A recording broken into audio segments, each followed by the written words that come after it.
Bismillahirrahmanirrahim. Assalamualaikum warahmatullahi wabarakatuh. Alhamdulillahirabbil alamin. Wa bihi nasta'inu ala umuri dunya waddin. Assalatu wassalamu ala asyrafil mursalin wa ala alihi wa sahbihi ajmain, amma ba'd. Ma'asyiral muslimin, jamaah salat subuh yang dirahmati oleh Allah Subhanahu wa taala. Alhamdulillah, kita menghaturkan puji syukur kita kehadirat Allah Subhanahu wa taala. Pada subuh hari ini kita masih diberikan nikmat kesehatan, kekuatan dan kesempatan untuk melaksanakan salat subuh secara berjamaah. Salawat dan salam kepada Rasulullah sallallahu alaihi wasallam, Nabi yang merupakan uswatun hasanah bagi kita semua. Pada subuh hari ini kita melanjutkan pengajian kita ke bab yang ketiga, penyebab haramnya harta yang kita miliki. Ya, di bab yang pertama haram karena hasil kesaliman, hasil kezaliman. Yang kedua haram karena gharar, spekulasi dalam mendapatkannya. Kemudian pada bab yang ketiga gharar harta haram. Kemudian yang keempat adalah harta yang kita miliki karena cara mendapatkannya dengan cara riba.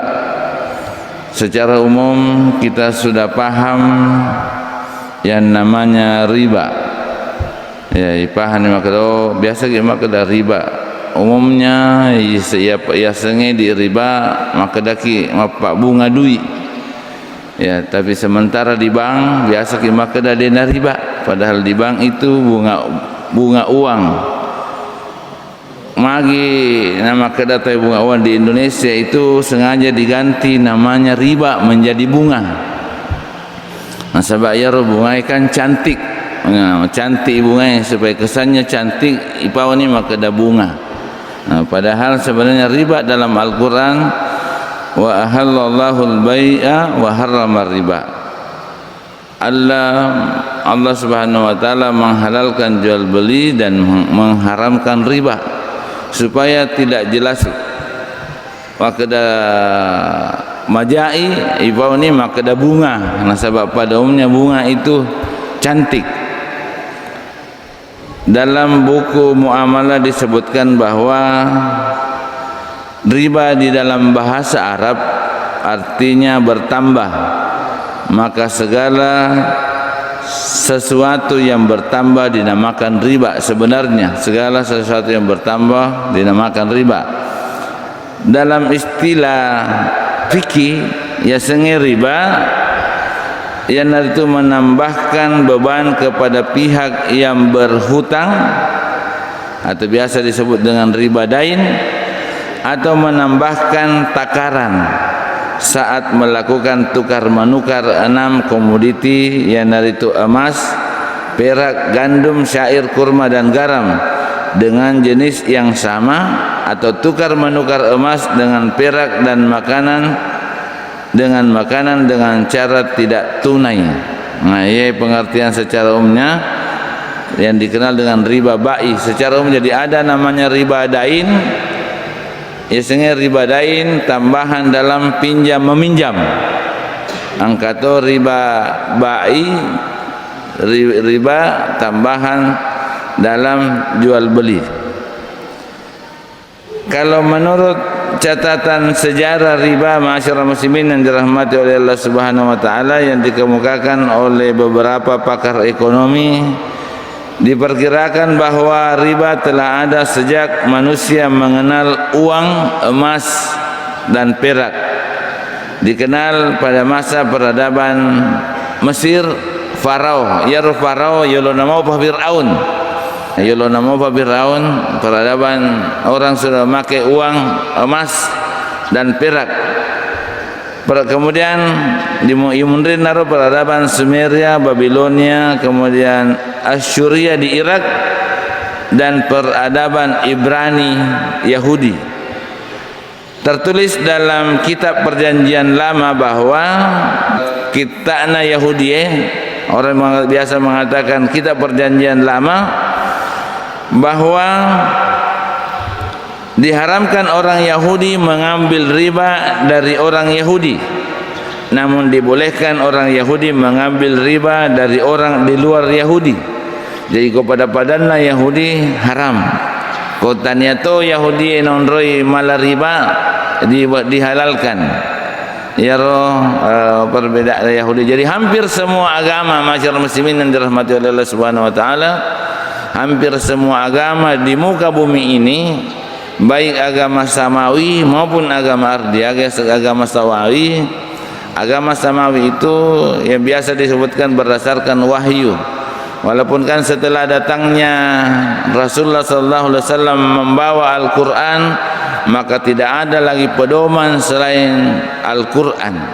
Nah, sebab kita diperintahkan untuk senantiasa mencukupkan diri untuk membaca Al-Qur'an. Pernah Umar bin Khattab runtui lembaran-lembaran Taurat. Ya, runtui oleh Yahudi lembaran-lembaran Taurat. Kita tahu kan Taurat, kitab yang diturunkan oleh Allah Subhanahu wa taala kepada Nabi Musa. Nabi Musa terima di Taurat. Jadi Nabi Daud ada namanya Zabur, Nabi Musa Taurat, kemudian Nabi Isa Injil. Itu diturunkan oleh Allah Subhanahu wa taala. Dan kewajiban kita meyakini bahwa engkau kita napanopong Allah taala. Tapi setelah datangnya Al-Qur'an, maka pedoman kita tinggal satu, Al-Qur'an, mencukupkan diri dengan Al-Qur'an. Ya naitana ya Umar bawa nabawangi nabita ya Taurat, lembaran-lembaran Taurat. Nah, Yarna Bita langsung berubah mukanya, napanatanai Umar, maka dah, wahai Ibnu Hattab, apakah kamu saat ini dalam keadaan bingung ku gama kuku, namanya kamu malas ikut Taurat? Ini Taurat, kitab yang diturunkan kepada Nabi Musa. Napanatambai Nabi Ta, maka dah, laukana Musa hayyan menenge makokoe tuoi Nabi Musa, kemudian dia pasti akan mengikuti saya. Naik ciori itu Nabi Muhammad sallallahu alaihi wasallam. Dari kodena ciori Nabi dalam riwayat lain disebutkan tidak luas, termasuk orang-orang yang tidak luas kehidupannya. Dalam riwayat yang hampir sama disebutkan maka menengitui Nabi Musa, wattaba'tumuhum, kemudian kamu mengikutinya, fa'adlaltum, maka kamu menjadi sesat. Nah, ini masyarakat muslimin yang dirahmati oleh Allah Subhanahu wa taala. Nabi Musa jelas-jelas nabi, menerima wahyu. Setelah turunnya Al-Qur'an, turunnya Nabi Muhammad, tidak ada pedoman kita selain Al-Qur'an. Jadi ya semua agama di muka bumi ini, semua aturan-aturannya itu tidak ada yang menghalalkan riba, semua mengharamkan riba. Tapi secara umum tidak dapat dipastikan kebenaran perkiraan riba kedana, keberadaan riba, karena Al-Quran menjelaskan bahwa Bani Israel umatnya Nabi Musa alaihissalam melakukan riba, dan Allah telah melarang mereka memakan riba, sebagaimana firman Allah Subhanahu wa taala dalam surah An-Nisa, surah yang panjang. Maka dia bilang Allah Subhanahu wa taala, wa bizulmin minal ladzina hadu haramna alaihim thayyibatin uhillat lahum wa bisaddihim an sabilillahi katsira wa ahlihimur riba wa qadanuhu anhu wa aklihim amwalan nasi bil batili wa atadna lil kafirin minhum adaban alima. Maka dia bilang Allah taala, maka disebabkan kezaliman orang-orang Yahudi kami haramkan atas mereka memakan makanan yang baik-baik yang dahulunya dihalalkan bagi mereka, dan karena mereka banyak menghalangi manusia dari jalan-jalan Allah, dan disebabkan mereka memakan riba padahal sesungguhnya mereka telah dilarang daripadanya. Jadi ya rorioloi Yahudi jelas bahwa mereka memakan riba. Pong Allah Ta'ala podaki dalam Al-Quran surah An-Nisa ayat 161. Kemudian umat Yahudi memperkenalkan riba kepada bangsa Arab. Jadi Yahudi bawa riba lori bangsa Arab ini, tepatnya di kota Taif. Kemudian kota Taif dan Yasrib. Kota Taif itu macawe boleh di Makkah, dekat dari Makkah. Mungkin yang sudah umrah pernah dibawa jalan-jalan ke Taif. Kemudian Rasulullah SAW pernah ketika pamannya meninggal, istrinya meninggal, pertama dia itu hijrah ke Taif. Kemudian orang Taif mengusirnya keluar dari Taif, kemudian hijrah ke Madinah. Jadi ya Arae mengenal riba dari orang-orang Yahudi yang dibawa ke Taif dengan Yasrib. Yasrib itu Madinah makukuya sana. Nabita man yutuna lete nabita na aksana na paisengan ni na le asana Yasrib menjadi Madinah. Di dua kota ini Yahudi berhasil mendapatkan keuntungan yang tak terhingga, sampai-sampai ia ro Arab jahiliyah narekomin rengiduhi atau menggadaikan barang, maka mereka menjadikan anaknya atau istrinya yang menjadi jaminan. Istrinya na pancai jaminan atau anaknya na pancai jaminan. Nareko na dapi ni jatuh tempo mele wajah indrengin ade dena oleh maka istrinya ini yang dijadikan jaminan ipancai budak ata okko Yahudi. Begitu pula anak-anaknya, nareko anaknya na pancai jaminan. Kemudian dari kota Taif inilah riba menjalar ke kota Mekah dan sekitarnya dan dipraktikkan oleh bangsawan kaum Quraisy. Maka riba marak di kota Mekah sebagaimana yang kita ketahui dalam khutbah Rasulullah SAW di Arafah pada Haji Wada. Ya roh Nabi tadi Haji Wada, biasa maka Haji Wada, haji perpisahannya Rasulullah SAW. Maka tobai Nabi isi khutbahnya Nabi makalai waribal jahiliyati maudu'un, riba jahiliyah telah dihapuskan. Sekarang maksudnya ya nasabah ya riba ya oko Makkah sudah merajalela. Dan jiwatuna Nabi nak kuasai ni Makkah yang kaya Fathu Makkah, kembali ke Makkah setelah hijrah kurang lebih 10 tahun di Madinah beliau menyerang Makkah. Ya, beliau kurang lebih 8 tahun, ada 6 tahun mulai melakukan perjalanan, kemudian 8 tahun berhasil melakukan haji di Mekah. Okoni ramaisyar muslimin, maka tuqbai Nabi di Arafah di Haji Wada. Maka dah riba yang ada di jahiliyah, riba jahiliyah yang dilakukan di kota Mekah itu maudu'un, sudah dihapuskan. Wa al-walu riba ada ribanan riba Abbas bin Abdul Muttalib.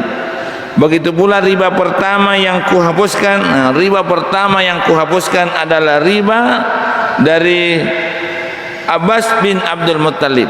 Ya, riba dari Abbas bin Abdul Muttalib.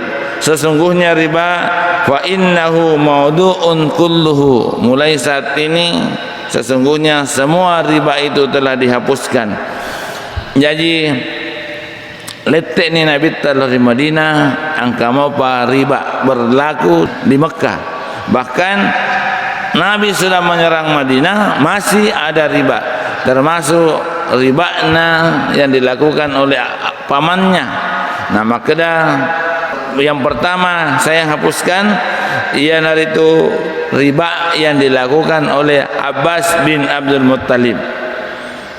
Bagaimana bentuk riba yang dilakukan oleh orang-orang jahiliyah?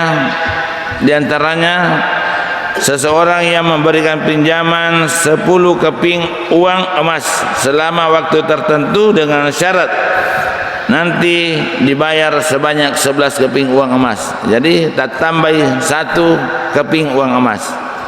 Kemudian yang kedua, seorang yang meminjam 10 keping uang emas, bila jatuh tempo pelunasan dan ia belum mampu membayar, ia mengatakan, beri saya masa tangguh, nanti piutang anda akan saya tambah. Jadi ada juga sebenarnya tidak dituga tambahan, tidak ada perjanjian tambahan, tapi narekuna dapi jatuh tempo seharusnya dibayar, kemudian tidak dibayar, maka ini mendapat tambahan pembayaran. Nah, ini tambahan si masyarakat muslimin yang dirahmati oleh Allah Subhanahu wa taala. Yang ketiga, riba yang terjadi pada masa jahiliyah. Seseorang memberikan pinjaman modal usaha 100 keping emas, uang emas. Setiap bulannya ia mendapatkan bunga 2 keping emas. Bila telah sampai masa yang ditentukan, si peminjam harus mengembalikan modal utuh sebanyak 100 keping uang emas. Jika ia telah melunasinya, maka ia harus membayar denda keterlambatan, terkadang rasionya lebih besar daripada bunga bulanan. Jadi tatambayro, jadi ada tambahannya tiap bulan 2 keping emas. Narekodena wajai angkasi tambahan, angkasi bunga naro bungai. Bagaimana sekarang kita bandingkan dengan kredit. Kemudian seseorang yang membeli barang dengan cara tidak tunai, bila dia belum melunasi hutang pada saat jatuh tempo, maka ia harus membayar denda keterlambatan selain melunasi hutang pokok. Ada membeli barang dengan cara utang dalam waktu tertentu, dari kodena wajai, ya nadena wajai dalam waktu tertentu yang telah disepakati, maka ia harus membayar denda keterlambatan selain melunasi hutang pokok. Nah, ya masyarakat muslimin, riba yang dilakukan oleh orang-orang jahiliyah dulu. Kita melihat bagaimana hukumnya riba. Kita sepakat, kita mengetahui, maka napu ada Allah Ta'ala dalam surah Al-Baqarah ayat 275, wa ahallallahu al-bai'a wa harrama riba. Allah menghalalkan jual beli dan mengharamkan riba. Kemudian Allah juga memerintahkan orang-orang beriman untuk menghentikan praktek riba. Jelas dalam surah Al-Baqarah 278. Maka dia Allah Ta'ala, ya ayyuhalladzina amanu taqullaha, wahai orang-orang yang beriman, bertakwalah kepada Allah Subhanahu wa taala, wa dharu ma baqiya minar riba in kuntum mu'minin. Wahai orang-orang yang beriman, bertakwalah kepada Allah dan tinggalkan sisa riba jika kamu merasa dirimu orang beriman. Ya, wadharu ma baqiya minar riba. Bahkan masyarakat muslimin yang dirahmati oleh Allah Subhanahu wa taala, di ayat 279, maka dia Allah Ta'ala, fa illam taf'alu fa'dhanu biharbin minallahi wa rasulihi. Narekode mulai salaiwi pale ribae yarnang di ayat 278, maka dia Allah Ta'ala tinggalkan sisa riba. Narekode mulai salai pale di ayat 279, maka dia Allah Ta'ala, dan narekode mulai salaiwi ya sengai riba, maka ketahuilah bahwa Allah dan Rasulnya akan memerangimu. Kamu akan diperangi oleh Allah dan Rasulnya kalau kamu memang tidak bisa meninggalkan riba. Bagaimana kalau Allah memerangi kita masyarakat muslimin? Berarti yang diperangi itu adalah musuh Allah Subhanahu wa taala. Imam Malik, engkau tahu makutana Imam Malik. Imam Malik ini salah satu ulama besar, salah satu imam mazhab. Ia itu makutanain napudangi Imam Malik. Maka dah napudangi seakan-akan natantang Imam Malik, maka dah tatepai telekku loribaineku narekoruntuk ko dosa yang lebih besar daripada minum hamar. Ya, begitu tantangannya kepada Imam Malik. Maka dah jatuh talak saya kepada istri saya kalau ada dosa yang lebih besar daripada minum hamar. Kita tahu minum hamar itu bagaimana Allah mengatakan fajtanibuhu, jauhi orang yang minum hamar saja tidak boleh ditemani. Orang minum khamar minta gelas mau minum khamar, sama dosanya orang yang memberi gelas. Angkat to melok minum milawi sing ya obulana kada obulata melok minum, sama dosanya orang yang minum. Ya runa natantangi ni kasena Imam Malik bodang nasa di dosa ia lebih besar dosanya daripada minum khamar. Nareko angka paling dosa lebih besar daripada itu, maka jatuh talak saya kepada istri saya. Maka dari Imam Malik baca itu siruntuk usapa ijolo belajar, tidak berani menjawab. Ternyata besoknya masyarakat muslimin yang dirahmati oleh Allah Subhanahu wa taala, angka si launi na tanai si Imam Malik dan magai angka naga dosa meruntuk lebih besar dosanya daripada minum khamar. Maka dari Imam Malik dia pakai baca pasti melomai. Hari ketiga angka ni entapa maka dari Imam Malik istrimu tertalak. Nasabakan nak maka dari tetap pai talak ko lori bainaiku nariko angka dosa lebih besar daripada khamar. Nah betul nang ke hari ketiga maka dari Imam Malik istrimu tertalak. Aku telah mencari dalam seluruh ayat Al-Quran dan hadis Nabi, tidak aku temukan yang paling buruk yang masuk ke rongga anak Adam selain riba. Ya, tidak ada dosa yang paling besar yang masuk dalam diri anak Adam itu, khamar itu kecil dibanding riba. Khamar ini kecil nasang, tidak ada lebih kecil dibanding riba. Nah ada hadisnya Rasulullah, maka ada 3 golongan yang tidak mampu mencium baunya surga. Al-aqu li walidayhi tamadoseri dua perjanjianna. Kemudian yang kedua adalah syaribul khamar hatta yatu parinut tua igang kana toba. Kemudian diasa atau dayus, orang yang tidak ada rasa cemburunya. Nah ini riba masyarakat muslimin jauh lebih besar daripada dosanya dibanding dengan dosa minum khamar. Dan Allah berjanji akan memasukkan pelaku riba ke dalam neraka kekal selama-lamanya. Kita biasa mengenal ada dosa-dosa, ya ada dosa-dosanya orang yang beriman itu disebutkan bahwa orang beriman itu kalau di hari kemudian akan ditimbang, kemudian akan dimasukkan ke dalam neraka yang punya dosa. Nah, nariko mapacin ni poleri dosa dikeluarkan dari neraka kemudian masuk di surga. Tapi pemakan riba akan kekal di dalam neraka. Dalam surah Al-Baqarah 275 sambungan dan nangi wa halallahu al-bai'a wa harrama riba. Nah, tambai pun Allah Ta'ala faman ja'ahu mau'izatun min rabbih fantaha falahu ma salafa wa amruhu ilallah wa man 'ada fa ulaika ashabun nari hum fiha khalidun. Allah telah menghalalkan jual beli dan mengharamkan riba.